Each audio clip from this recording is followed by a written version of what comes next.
शनिवार व्रत कथा। राधे राधे मित्रों, आइए सुनते हैं शनिवार के दिन शनिदेव की महिमा की कथा। एक समय समस्त प्राणियों का हित चाहने वाले मुनियों ने नैमिषारण्य वन में एक सभा की। उस समय व्यास जी के शिष्य सूत जी शिष्यों के साथ श्री हरि का स्मरण करते हुए वहां पर आए। समस्त शास्त्रों के ज्ञाता सूत जी को आया देखकर महातेजस्वी शौनकादि मुनि उठकर खड़े हो गए और सूत जी को नमस्कार किया। मुनियों द्वारा दिए आसन पर सूत जी बैठ गए।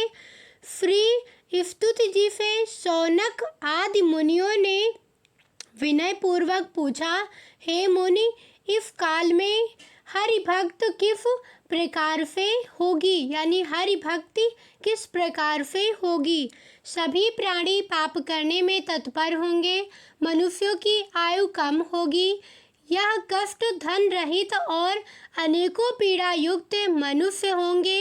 हे सूत जी, पुण्य अति परिश्रम से होता है, इस कारण कलयुग में कोई भी मनुष्य पुण्य ना करेगा। पुण्य के नष्ट होने से मनुष्यों को प्रकृति प्राप्तमय होगी। इस कारण तुच्छ विचार रखने वाले मनुष्य अपने अंश सहित नष्ट हो जाएंगे। हे सूत जी, जिस तरह थोड़े ही परिश्रम, थोड़े धन से थोड़े समय में पुण्य प्राप्त हो, ऐसा कोई उपाय हम लोगों को बतलाइए जिसके उपदेश से मनुष्य पुण्य और पाप करता है, उसके पुण्य और पाप का वही मनुष्य भागी होता है। यह शास्त्र निर्णय है। हे सूत जी, जो मनुष्य रत्न रूपी ज्ञान से दूसरों को संतुष्ट करते हैं, उनको मनुष्य रूप धारण किए श्रीहरि ही जानना चाहिए। हे मुने, ऐसा कोई व्रत बतावें जिसके करने से शनिदेव के द्वारा प्रदत्त कष्ट मनुष्यों को न भोगने पड़े, जिस व्रत के करने से शनिदेव प्रसन्न हो। क्योंकि हे मुने, शनि की ग्रह में बहुत ही घोर कष्ट उठाने पड़ती हैं, उनको सुनने की हमारी इच्छा है। सूत जी बोले, हे मुनिश्रेष्ठ, तुम धन्य हो, तुम ही वैष्णवों में अग्रणी हो, क्योंकि सब प्राणियों का सत्य हित चाहते हो। मैं आपसे उत्तम व्रत को कहता हूँ, ध्यान देकर सुनो, जिसके करने से भगवान शंकर प्रसन्न होते हैं और शनिग्रह करके कष्ट प्राप्त नहीं होते। सूत जी बोले, युधिष्ठिर आदि पांडव वनवास में अनेकों कष्ट भोग रहे थे। उस समय उनके प्रिय सखा श्री कृष्ण उनके पास पहुँचे। युधिष्ठिर ने श्री कृष्ण को आया देखकर उनका बहुत ही आदर किया और सुंदर आसन पर बिठाया। श्री कृष्ण बोले, हे युधिष्ठिर, कुशल पूर्वक तो हो। युधिष्ठिर बोले, भगवान आपकी कृपा है, कृपा करके आप ऐसा व्रत बतलाएं जिसके करने से प्रभु यह ग्रह कष्ट ना व्यापे। शनि ग्रह बहुत कष्ट देता है, अतः ऐसा कोई व्रत बताएं जिससे इस कष्ट से छुटकारा मिले। श्री कृष्ण बोले, राजन, आपने बहुत ही सुंदर बात पूछी है। आपसे एक उत्तम व्रत कहता हूँ। मनुष्य भक्ति और श्रद्धा युक्त होकर शनिवार के दिन भगवान शंकर का व्रत करते हैं तो उन्हें शनिवार की ग्रह दशा में कोई कष्ट नहीं होता है, उनके लिए निर्धनता नहीं सताती है तथा इस लोक में अनेकों प्रकार के सुखों को भोगकर अंत में शिवलोक की प्राप्ति होती है। युधिष्ठिर बोले, सबसे पहले यह व्रत किसने किया था, इस सबको विस्तार पूर्वक कृपा करके कहें तथा विधि में भी बतलावें। भगवान श्री कृष्ण जी बोले, राजन, शनिवार के दिन विशेषकर श्रावण मास में शनिवार के दिन लोग निर्मित शनि की प्रतिमा को पंचामृत से स्नान कराकर अनेक प्रकार के गंध पुष्प, अष्टांग धूप, फल, उत्तम प्रकार के नैवेद्य आदि से पूजन करें। शनि के 10 नामों का उच्चारण करें। तिल, जौ, उड़द, गुड़, लोहा, नीले वस्त्र का दान करें। फिर भगवान शंकर का विधि पूर्वक पूजन करें, आरती कर प्रार्थना करें। हे भोलेनाथ, मैं आपकी शरण में हूँ, आप मेरे ऊपर कृपा करें, मेरी रक्षा करो। हे युधिष्ठिर, पहले शनिवार को उड़द का भात, दूसरे को केवल खीर, तीसरे को खजला, चौथे को पूरियाँ का भोग लगावें। व्रत की समाप्ति पर यथाशक्ति ब्राह्मण भोजन करावें। इस प्रकार करने से सब प्रकार के अनिष्ट, कष्ट आदि व्याधि का सर्वथा नाश होता है। राहु केतु फलकृत दोष दूर होती हैं और अनेक प्रकार के सुख साधन एवं पुत्र पौत्रादि सुख प्राप्त होता है। सबसे पूर्व जिसने इस व्रत को किया था उसके इतिहास को कहता है। पूर्व काल में इस पृथ्वी पर एक राजा राज्य करता था। उसने अपने शत्रुओं को अपने वश में कर लिया था। दैव की गति से राजा और राजकुमार पर शनि की दशा आई। राजा को धर्मगुप्त के बैरियों ने समाप्त कर दिया और धर्मगुप्त राजकुमार के लिए कोई सहारा नहीं रहा। राजगुरु को भी बैरियों ने मार दिया। राजगुरु की विधवा ब्राह्मणी रह गई तथा उसका लड़का शुचिव्रत रह गया। रानी ने राजकुमार को अपने साथ ले लिया और नगर को छोड़कर चल दी। गरीब ब्राह्मणी दोनों कुमारों को बहुत कठिनाई से निर्वाह कर पाती थी। कभी किसी शहर और किसी नगर में दोनों कुमारों के लिए घूमती रहती थी। एक दिन वह ब्राह्मणी दोनों कुमारों को लिए एक नगर से दूसरे नगर में ले जा रही थी। मार्ग में महर्षि शांडिल्य के दर्शन हुए। ब्राह्मणी ने दोनों बालकों के साथ मुनि के चरणों में प्रणाम किया और बोली, हे महर्षि, मैं आज आपके दर्शन से कृतार्थ हो गई। यह मेरे दोनों कुमार आपकी शरण में हैं, आप इनकी रक्षा करें। मुनिवर, यह शुचिव्रत मेरा लड़का है और धर्मगुप्त यह राजपुत्र है और मेरा धर्मपुत्र है।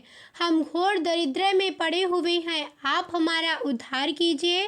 शांडिल्य मुनि ने ब्राह्मणी की सब वार्ता सुनी और बोले, हे देवी, तुम्हारे ऊपर शनि का प्रकोप है, अतः आप शनिवार के दिन व्रत करके भगवान शिव जी की आराधना किया करो, इससे तुम्हारा कल्याण होगा।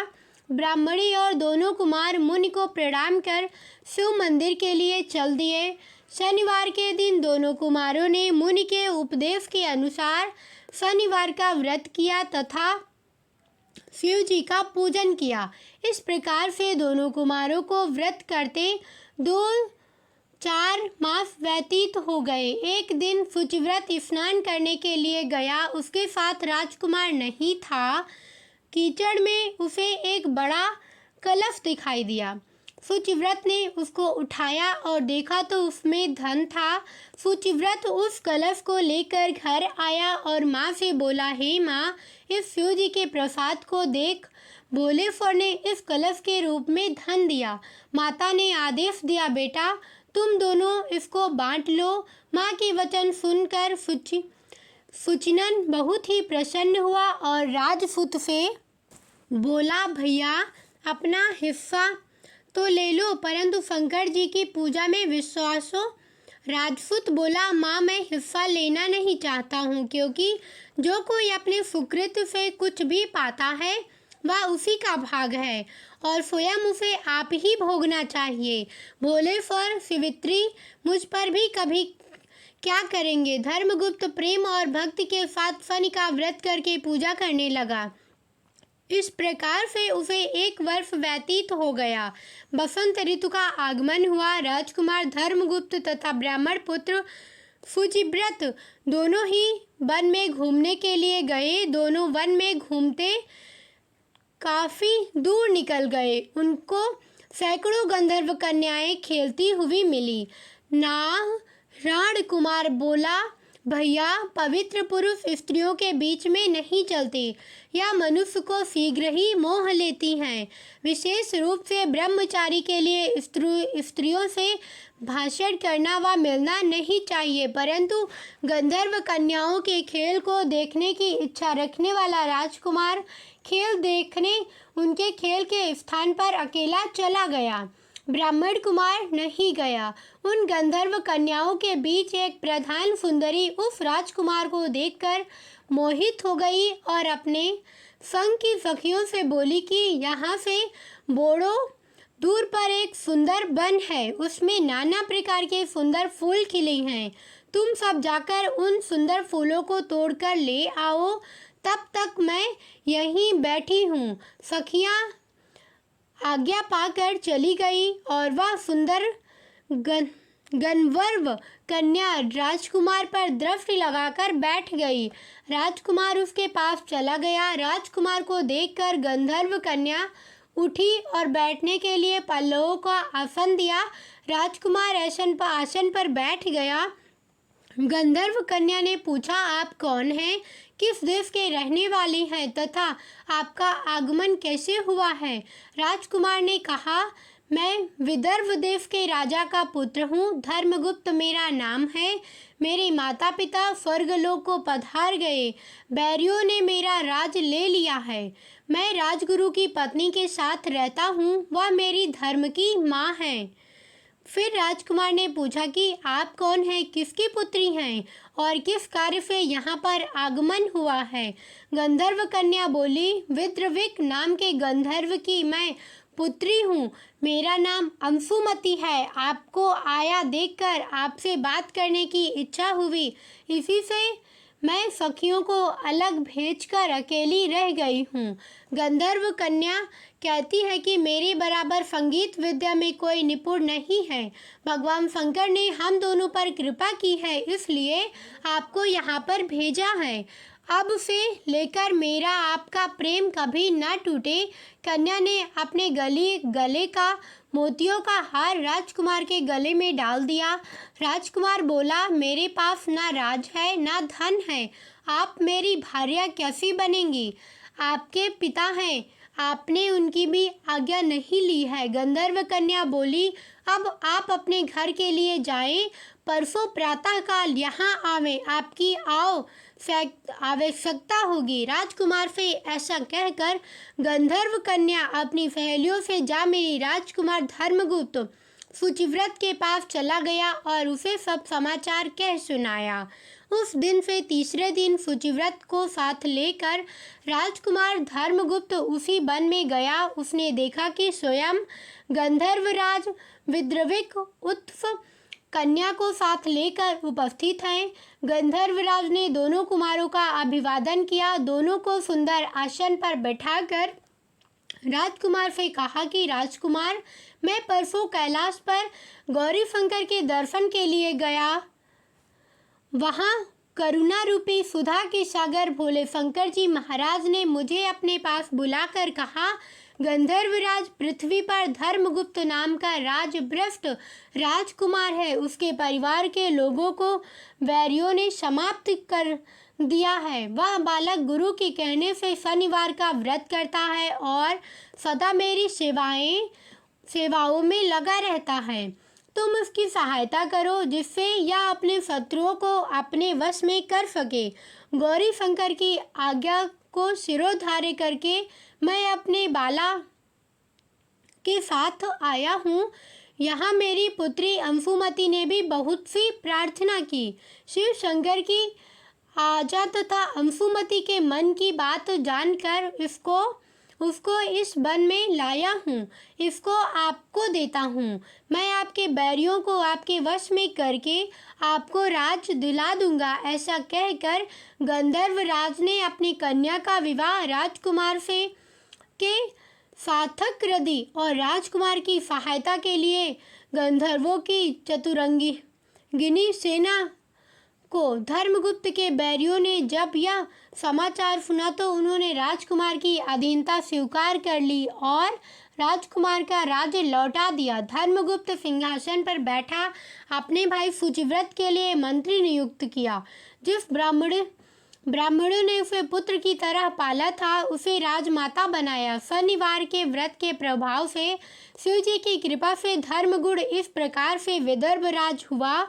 श्री कृष्ण भगवान बोले, हे पांडुनंदन, आप भी इस व्रत को करें तो कुछ समय बाद आपको राज्य प्राप्त होगा और सभी प्रकार के सुखों की प्राप्ति होगी। आपके बुरे दिनों की शीघ्र समाप्ति होगी। युधिष्ठिर ने शनिवार व्रत कथा सुनकर श्री कृष्ण भगवान की पूजा की और व्रत आरंभ किया। इस व्रत के प्रभाव से महाराज महाभारत में विजय प्राप्त कर राज्य प्राप्त किया और स्वर्ग की प्राप्ति की। जिस तरह शनि देव ने महाराज युधिष्ठिर को विजय प्राप्त हुई, उसी तरह कथा सुनने वाले तथा कथा सुनाने वाले के जीवन में विजय प्राप्त हो। कैसी लगी वीडियो कमेंट करके बताना। साथ ही वीडियो को लाइक, चैनल को सब्सक्राइब करके अपने मित्रों संबंधियों के साथ शेयर करना। धन्यवाद।